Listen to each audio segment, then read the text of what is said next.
Welcome to 16th century Florence, the jewel of the Renaissance and a city defined by both artistic brilliance and deep political instability.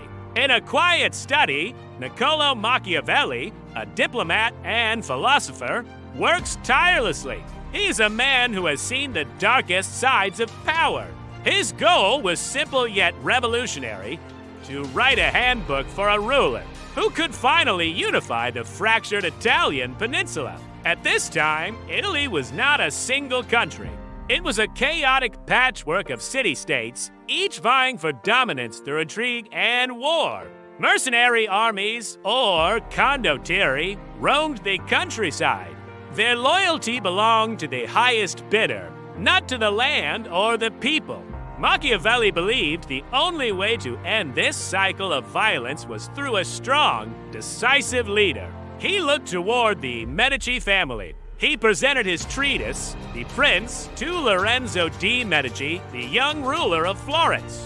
As a guide to navigating political storms, the book begins by categorizing states. First, there are hereditary principalities, where power is passed down through generations and easily maintained.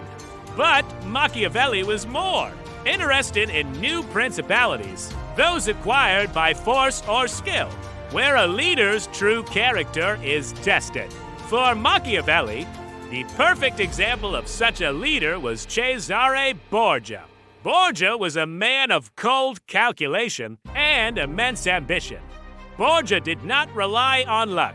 He used ruthless efficiency to consolidate power and eliminate his rivals before they could strike back. Machiavelli argued that a prince must master two natures, that of the lion and that of the fox. The lion represents raw strength and the ability to scare off wolves. A prince must be brave and physically imposing. The fox represents cunning and the intelligence to recognize traps. To survive, a leader must be smarter than their enemies. He also insisted on the necessity of a national army. He believed that no state is secure if it depends on soldiers for hire. Then comes the book's most famous question: is it better to be loved or feared?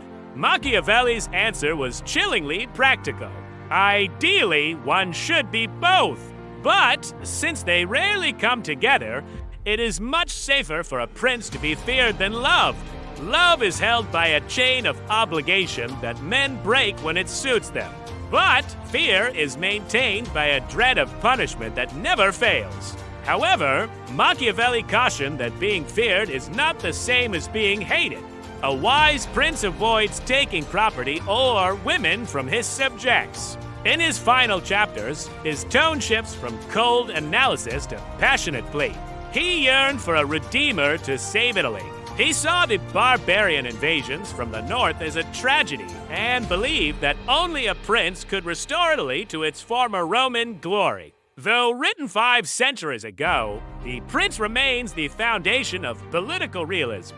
It looks at the world as it is, not as it should be. Its lessons on power, perception, and pragmatism continue to spark debate in classrooms and corridors of power today. As the light of the Renaissance faded, Machiavelli's words endured, serving as a reminder that political power is a craft of both shadow and light. History may judge him harshly, but his understanding of the human condition and the mechanics of a state is undeniably profound. The Prince is more than a book, it is a mirror. It forces us to confront the uncomfortable truths of leadership and the price of stability, whether we agree with his methods or not. Machiavelli's influence is woven into the very fabric of our modern political landscape. His work remains essential reading for anyone who wishes to understand the high-stakes game of governing a nation. In the end, Machiavelli sought the truth of power. Even if that truth was brutal, his legacy remains as sharp as his mind. Thank you for joining this journey into the mind of the Prince. Until next time, keep exploring the lessons of history.